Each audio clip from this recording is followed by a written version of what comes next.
Hi everyone, and welcome to Small Talk, שיחה בקטנה, Hebrew and English chat made simple, הפודקאסט לשיחה בעברית ואנגלית, with Sam and Orit. עם אורית וסם.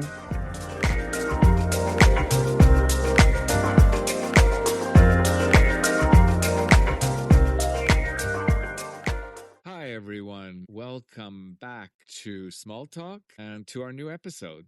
So today we're talking about something everyone notices, but that people don't really talk about. I guess it's the difference between casual Israel versus a more polished, more formal North America, Canada and the US. It refers specifically to the dress code. There are upscale restaurants in North America that, if anyone has ever experienced it, that require you to have a tie and a jacket if you're a male. And if you don't have one, very often a restaurant will lend you one. Even the reservation app's Open Table even has a directory for the different dress codes, so you know what to expect.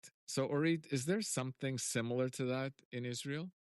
האמת היא שלמיטב ידיעתי, בארץ אין מסעדות שדורשות קוד לבוש מסוים כדי לעשות בוקינג ולהזמין מקום במסעדה, לא ידוע לי על כזה דבר. אני, אולי בחתונה שלי זה היה הפעם היחידה שהיה לי, שבאמת שאלו אותי איזה דרס קוד, מה קוד לבוש. Right. כי זה לא היה בהזמנה, והיו לי אורחים מחוץ לארץ, וצחקתי, אמרתי להם תבואו איך שאתם רוצים. לאמת שבזמן הייתי באיזה חתונה, אני חייבת לספר לך, שבאמת היה אירוע מאוד יפה, מאוד מאוד מושקע, ופתאום שמתי לב שהיה שם איזה זוג שככה, רגע, מה אתם בדיוק לובשים? האם אנחנו באותו אירוע? כאילו, הוא היה לבוש ממש פשוט כזה, ולא מסתדר בכלל עם האירוע, והיא הייתה מאוד מאוד חגיגית, אתה יודע. You know, at weddings, you make such a good point, because at weddings, I have found from my experience that women clearly look like they are dressed for a wedding. And I can't say the same thing about men. האמת היא שנשים מאוד כזה, תמיד אתה יודע, יש להם את השיער והאיפור, וזה ערב חגיגי, והן ככה לובשות תמיד איזה שמלה יפה.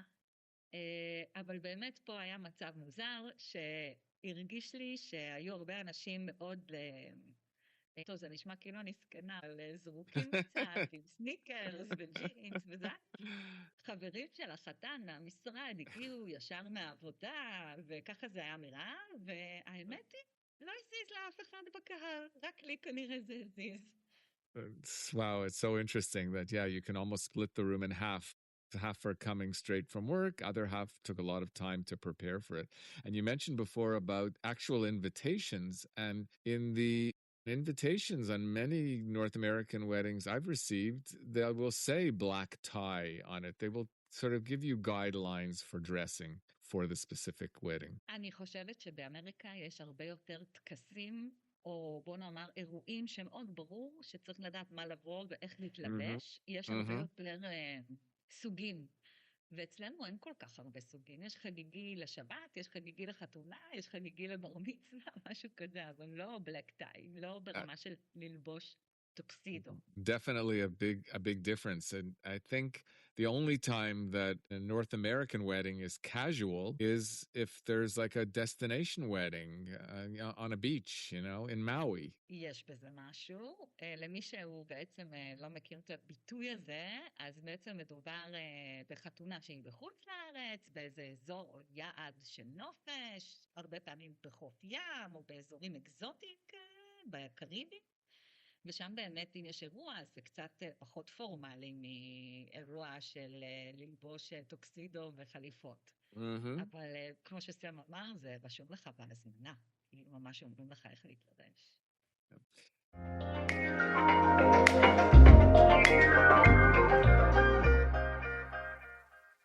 You know, we were talking about weddings, but in general, and I have been visiting Israel for many years. In general, there was always a feeling that Israel has always been sort of casual in terms of dress, and North America was more formal. And obviously, it depends on where you're from in North America, because California dress is different from New York dress, from the Midwest. But I think that now there's less of a distinction, that North America is getting more casual. And I don't know how you feel, but maybe it's related to COVID. You know, people spent a lot of time, and even people who do Zoom calls today, they may dress up on top, but they're still wearing pajama bottoms at home for their Zoom call. People wear pajamas outside. Yes, if you look in North American supermarkets and places, even in airports, you'll see people in pajamas and slippers.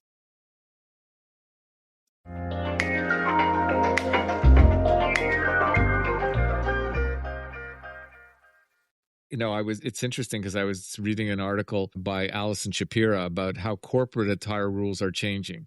And what was interesting to me was it was particular for women. Women always had sort of very, very, very specific types of dress, and that has changed. I don't know if it's been gradual or because I haven't worked in that kind of environment, and I'm not sure what your experience of what you've heard from people or what you've seen. תראה, האמת היא שבאמת קראנו את המאמר הזה בהכנה לפרק, וראינו שנינו שבאמת היא מספרת, אליסון שפירא, שהיא מומחית לפיננסים ומרצה בפני כל מיני קהלים של אנשים מעולם הבנקאות, שבאמת המקור הזה של הכוח היה תמיד בלבוש המאוד מחויית, עם עקבים וחליפה, והכל מסודר, והאיפור והכל, ואחרי תקופת הקורונה, כמו שאתה אומר, הם ישבו עם טישרט ופיג'מה מהבית, פתאום הנוחות הזאת, זה לא נוח יותר, והיה לה איזה אירוע אחרי תקופת הקורונה, שהייתה צריכה לבוא לעשות הרצאה, והרגישה לא נוח לעמוד על עקבים, והחליטה, זהו, אני עקבים לא נעלת יותר, אני נעל חמודה, סניקרס כזה מגניב, אבל אני לא יכולה להרגיש שזה האזור הנוחות שלי, הפאוור סוט שלי, החליפה הזו שגורמת לי להרגיש מאוד בחירה. והיא קבלה על זה הרבה מאוד מחמאות אחר כך בלינקדאין, שהיא ככה שברה את התקופה הזאת שבאמת היו לבושים עם חליפה ונעלי עקב והכל, ואפשר גם אחרת. אז מאוד יכול להיות. אני מהעולם שלי יודעת שבמשרדים בישראל, במיוחד בהייטק, טישרט, ג'ינס, קפוצ'ון, סניקרס, כמה שיותר נוח במקרים באמת של עבודה מהבית, זה ברור, אבל אנשים שלא פוגשים לקוחות ביום יום שלהם, מתלבשים הרבה פחות רשמי למשרד, נאמר את זה כך. I would agree with you. And, you know, I think a lot of it is based on culture. It doesn't mean that culture can't change. When I moved here, and we're talking about almost 15 years ago, I was always sort of worried a bit about being overdressed, whether it was the workplace or whether it was social meetings with people and places to go. I had been used to something, and showing up depends on the type of meeting, but showing up without a jacket would feel unprofessional. Places showing up without a tie felt uncomfortable. Showing up in jeans as opposed to sort of khakis and sort of casual, more dressy, casual wear felt weird to me. And now part of it is probably just because I've gotten used to life here. But I think, as I said, when I travel to North America and when I'm in Israel, I really see less of a difference. I see less of a gap. האמת שזה ממש מעניין, ואם המאזינים או המאזינות רוצים לשתף אותם, אם יש להם תובנות נוספות, אני אשמח.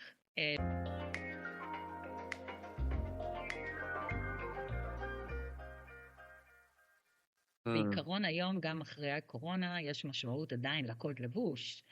כמובן, תלוי בתעשייה, אבל בכל זאת, יבוש קאז'ואל מדי יכול לשדר חוסר הכנה, וגם אם אתה לא מתכוון, זה לא כל כך יתאים, כמו שאמרת, תגיע אולי למקומות שלא יהיה לך נעים, אבל באמת רוב המשרדים בארץ לא צריך חליפה, לא לרעיון עבודה ולא לפגישות, תלוי איפה אתה, אבל בעיקרון יעבור חלק, מה שנקרא. You make a very good point, because I think there's a lot of places that you can walk into in Israel, a lot of offices, and the CEO is dressed exactly the same as the intern. And that's that's one of the difference of Israeli culture is that there's a sense of accessibility and equality, calling someone by their first name, being less formal. All of those are part of the Israeli work culture. נכון. יש ממש מצבים שהמנכ"ל רוצה שתרגיש שהוא קרוב, הוא לא מרוחק, הוא כמו כל אחד אחר, וזה חלק באמת מהתרבות הארגונית לגמרי. Yeah. And in North America, I think it also depends. I guess it's to a degree here as well, but it depends on the type of industry you're talking about, the workplace. So if a corporate role like banking or law, the expectation is, unless they have a casual Friday, is to be wearing a suit and a tie and that your shoes are well polished. Tech is... But I think even that has changed. 5 years ago, business casual meant you can't wear jeans. And today, business casual means nice dark jeans, a collared shirt, maybe a blazer, no sweatpants. But definitely there's a different feeling, more relaxed than pre-2020.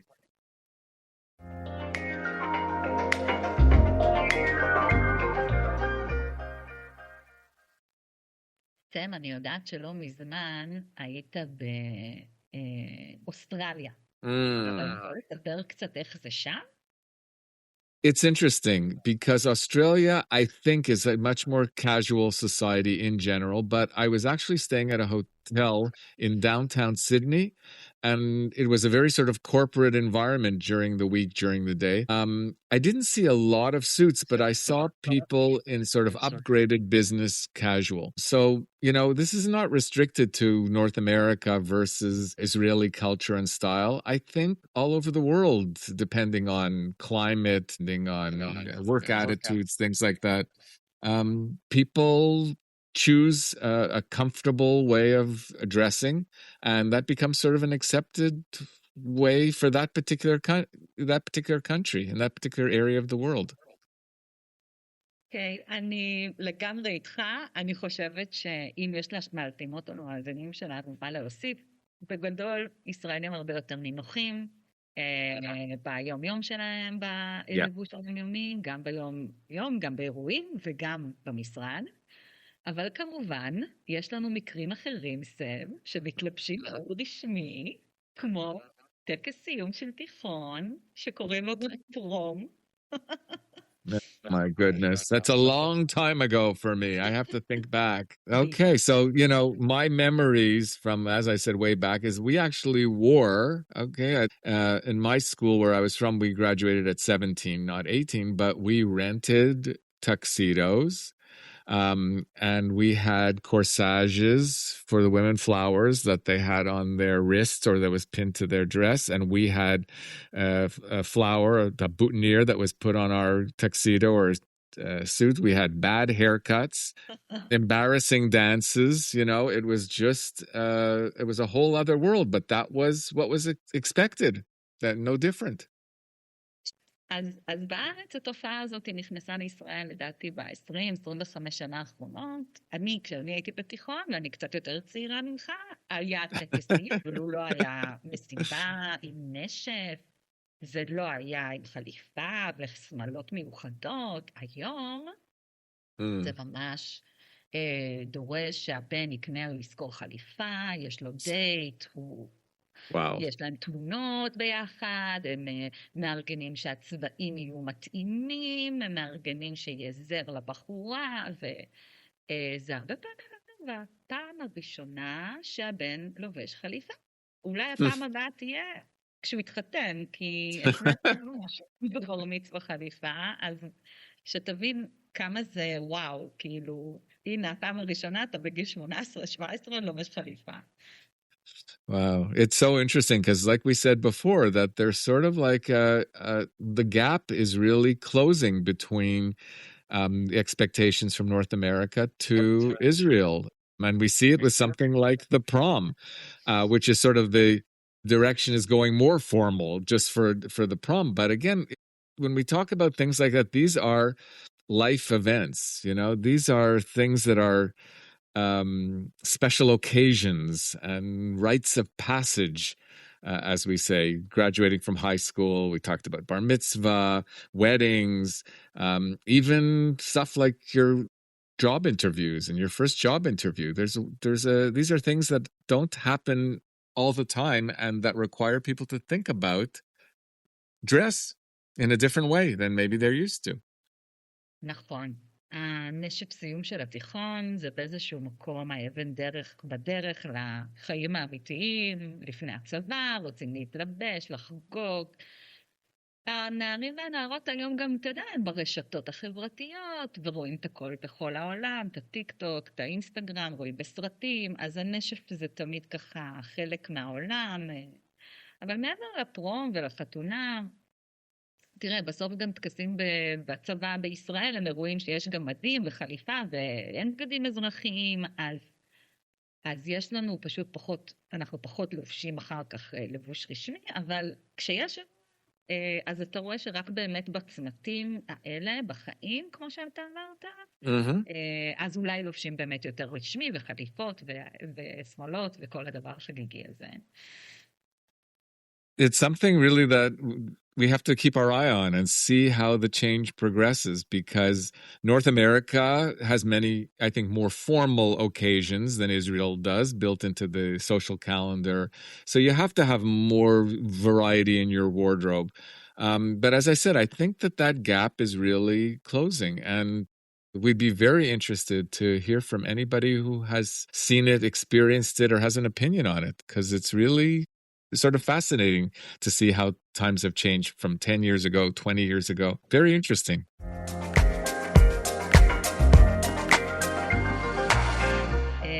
טוב, סם, עכשיו אנחנו קצת נתקדם לנושא של מילים שדיברנו עליהן בשיחה הזאת, ואנחנו רוצים שהמאזינות והמאזינים שלנו יבינו קצת יותר ויוכלו לחזור אליהם אחר כך לשמוע אם הם רוצים, להבין יותר נכון כל מיני ביטויים באנגלית וקצת בעברית שהיו עכשיו בשיחה בין שניהם.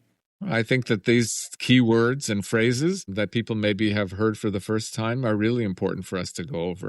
So let's start with one that may seem sort of weird to people who are not familiar with it, but we talk about dressing up and dressing down. אז בעצם אנחנו מדברים על להתלבש יפה, מכובד, חגיגי, לעומת להתלבש יותר יומיומי, נאמר ככה, לא רשמי. זה ההבדל בביטויים. And we talked about the terms used for the workplace, but also socially and at weddings. Business casual or black tie. שפה אנחנו בעצם מדברים על הגדרות ממש של איך לבוא לבושים.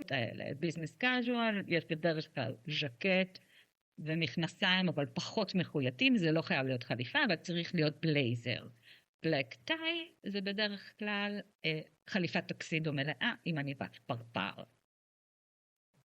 And the phrase corporate attire, corporate referring to business, the business world. אז גם פה אנחנו מדברים על סוג של חליפה, שברור שצריך להיות חליפה של ז'קט ומכנס מאותו בד ואותו צבע, עם כמובן חולצה מכופתרת ועניבה. ובעצם קוראים לזה לבוש מכופתר למשרד בסופו של יום, זה מה שמדובר בו. Okay, and before I used the term overdressed about how I felt or I was worried about in terms of Israel. So the terms that we can use are overdressed or underdressed. Overdressed זה בעצם לבוא, לא לבוש בהתאם לקוד לבוש באירוע, אלא יותר מדי יפה לאירוע שהוזמנתי אליו. בדרך כלל אומרים שעדיף לבוא לבוש יותר מדי יפה מאשר פחות מדי יפה. Better to be overdressed than underdressed. אז underdressed בעצם על אותו משקל זה לבוא לבושה פחות מדי מכובד לאירוע. We used the term earlier about a rite or rites of passage. Rite of passage זה בעצם אירוע מיוחד בחיים, מין צומת דרכים בחיים שאנחנו רוצים לחגוג, בדרך כלל משהו כמו בר מצווה, ברית, חתונה,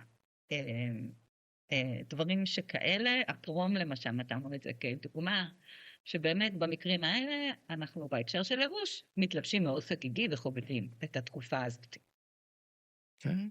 And then there's the term accessibility. שזה בעצם נגישות. דיברנו על זה בהקשר של המנהל, שהוא נגיש לצוות שלו, וזה הרעיון פה. Mhm. And the term equality. שכאן אנחנו מדברים על שוויון, שגם כאן בעצם, אם אתה לבוש כמו כולם, אתה שווה כמו כולם, אין מנהל, כולם עובדים, כולם ביחד, אין דרגות, נורא כך. Okay.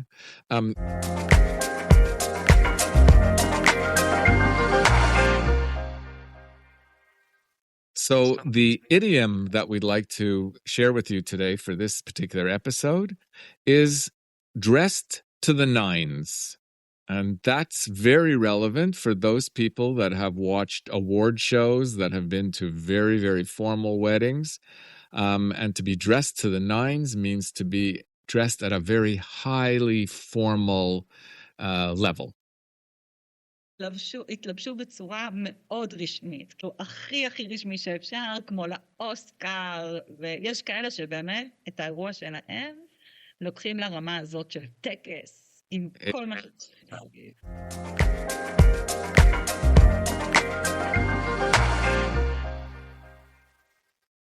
Well, Orit, as always, it's been such a pleasure to be able to have a talk about things that I think about and that mean a lot to me in terms of comparing my former life in North America and my current life in Israel. So to you, I take this opportunity to thank you, and to everybody who's listening today. And please, as I said earlier, we'd really love to hear from you, and anything that you want to share, any ideas that you have for us, please. סם כרגיל, היה לי ממש כיף. אני אשמח אם מאזינים ומאזינות שלנו יספרו לנו אם יש להם שאלות על דברים שהם רוצים שאנחנו נדבר עליהם בשוני והדומה בין ישראלים ללא ישראלים בארצות הברית וקנדה. ובכלל, אנחנו נשמח אם תשלחו פרק שלנו לאנשים שאתם חושבים שזה יכול לעניין אותם. Yes. ותצטרפו אלינו לפרק הבא. אז עד הפעם הבאה. This is small talk. שיחה. בקטנה.